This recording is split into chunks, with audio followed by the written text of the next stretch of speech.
je dirais, entre guillemets, creux, puisque c'est le championnat du monde qui se déroule en ce moment au Qatar, mais c'est surtout le début de la deuxième préparation pour Aistro West Provence Handball. Déjà, est-ce qu'on peut faire un bilan de la première partie de saison qui, je m'en doute, ne te satisfait pas complètement? Tu tombes bien aujourd'hui parce que les bilans individuels sont finis. Et ce matin, on avait le bilan collectif. Donc aujourd'hui, je peux m'exprimer à partir du moment où mes joueurs ont entendu individuellement et collectivement ce que je ressentais de la première partie. Donc je peux l'exprimer librement parce qu'il n'y aura pas de surprise pour eux et je préfère leur dire en premier que le dire à la presse en premier. Le bilan, comme on le sait, n'est pas positif.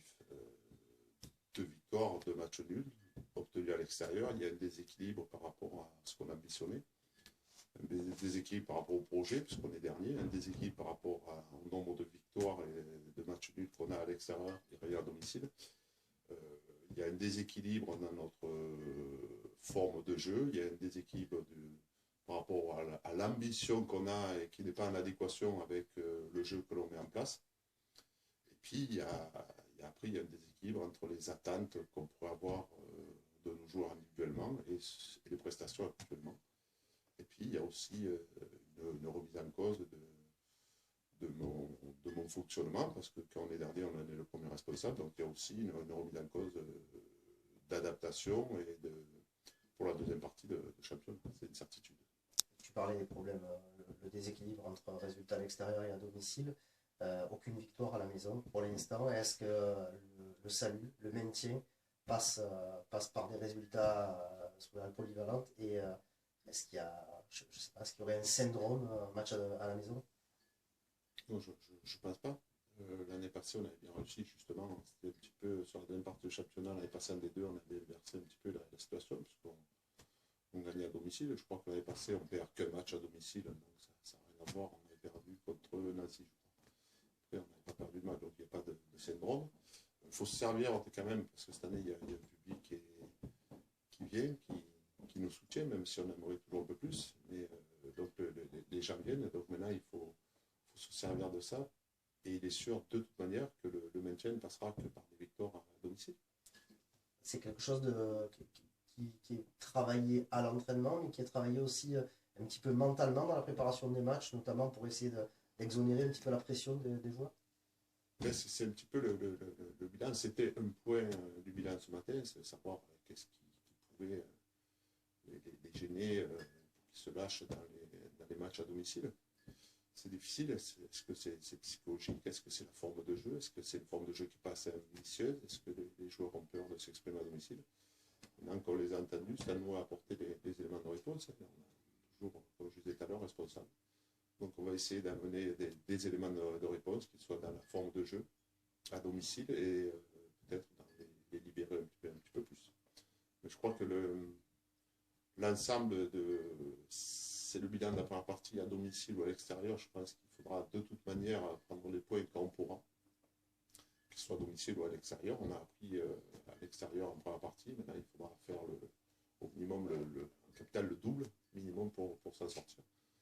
Donc, il faudra qu'on soit opérationnel, que ce soit à l'extérieur ou à domicile. Un mois et demi d'arrêt de compétition officielle, en gros, entre le match d'Aix et la reprise à Paris. C'est une véritable préparation qui a été relancée. Comment on se prépare dans un effectif où il nous manque quand même quelques joueurs avec le championnat du monde et quelques blessures aussi?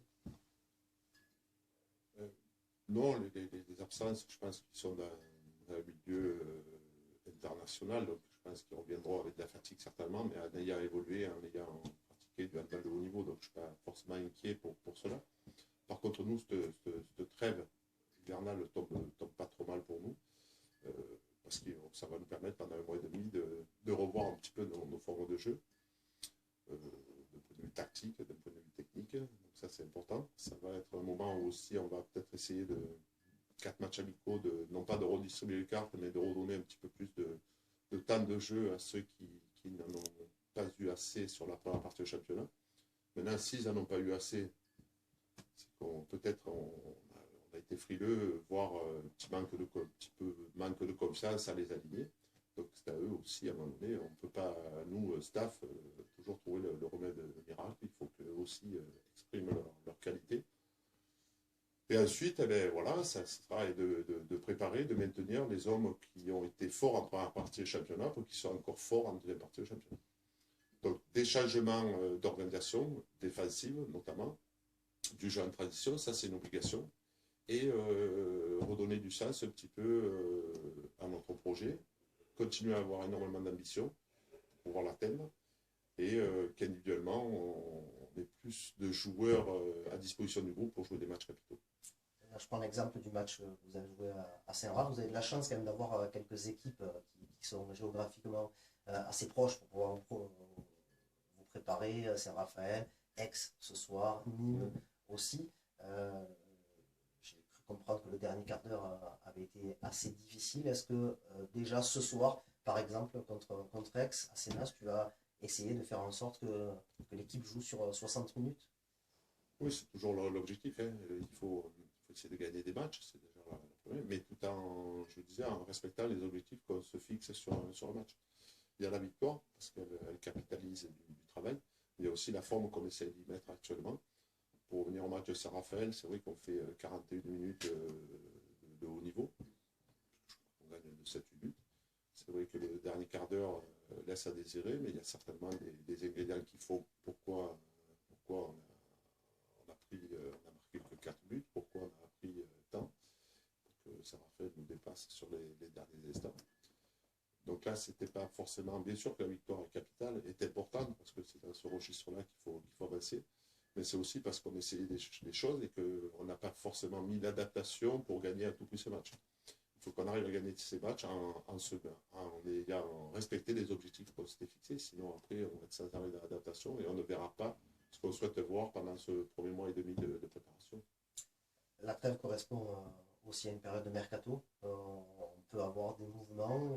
Vous en avez eu un lors de la première partie de saison avec la blessure de Stéphane Vujic et l'arrivée de Saïd Ouxia, qui n'est pas véritablement le remplaçant de Vujic, puisqu'il n'évolue pas au même poste. Est-ce qu'il y a des besoins? Je sais que l'offre et la demande sont deux critères qui sont différents et surtout que le volet financier est très important. Mais est-ce que tu penses faire un coup sur un poste ou plusieurs postes pendant ce mercato? Plusieurs, non. Un, pourquoi pas, mais c'est vrai que c'est une période qui est très, très difficile. Qu'on n'attire pas forcément, hein, le classement dans lequel on est, la place à laquelle on est. Les moyens financiers sont certainement aussi, lui aussi, mais c'est surtout que c'est une période qui est très difficile pour recruter. Et surtout recruter sur des joueurs très, très précis qui pourraient nous apporter, parce que recruter pour recruter, ce n'est pas forcément l'objectif. Recruter juste et recruter ce qui va apporter, ça serait l'idéal. À ce jour, c'est compliqué, on avait une piste, mais qui ne s'avère pas aujourd'hui conclue, donc c'est difficile. Il est sûr que peut-être ce groupe aura besoin de plus. Si on ne l'a pas, on s'en sortira sans. Si on l'a, ça aurait été bien, mais bon, ce jour, je ne peux pas en dire plus. Dernière question, tu as parlé d'entretien individuel, ce matin d'entretien collectif. Comment vous, déjà, le staff, entre vous, toi, ta réflexion avec Ben, comment vous êtes reboosté et vous avez analysé aussi votre performance de la première partie de saison, comment on peut changer les choses à l'intérieur même du staff? On a toujours cette réflexion. Nous, on a fait notre bilan au mois de décembre, après la dernière journée de championnat. On va faire évoluer des choses aussi, parce que j'intègre aussi le préparateur physique. Pourquoi on perd les matchs dans les 10 dernières minutes? Pourquoi il y a plein de questions qui viennent? Comment remettre en scène des joueurs? Comment espérer que des joueurs relèvent leur niveau de jeu? Comment on peut espérer des relations à 2-3 joueurs plus fines, plus expérimentés, ces questions-là. Comment on peut optimiser le staff technique. Voilà, c'est toutes ces questions qu'il fallait qu'on réponde. La période de préparation va permettre aussi de répondre à cette nouvelle, pas nouvelle, mais peut-être à cette nouvelle organisation aussi. C'est une organisation un petit peu différente. pour apporter plus au groupe, pour apporter plus à l'équipe. Je crois que d'abord, avant de passer de responsabilité staff, moi j'ai ma responsabilité puisque je suis entraîneur, donc c'est à moi à prendre mes décisions, c'est à moi à assumer mes décisions, mes choix, que ce soit dans l'organisation de mon staff et que ce soit surtout dans l'organisation de mon équipe.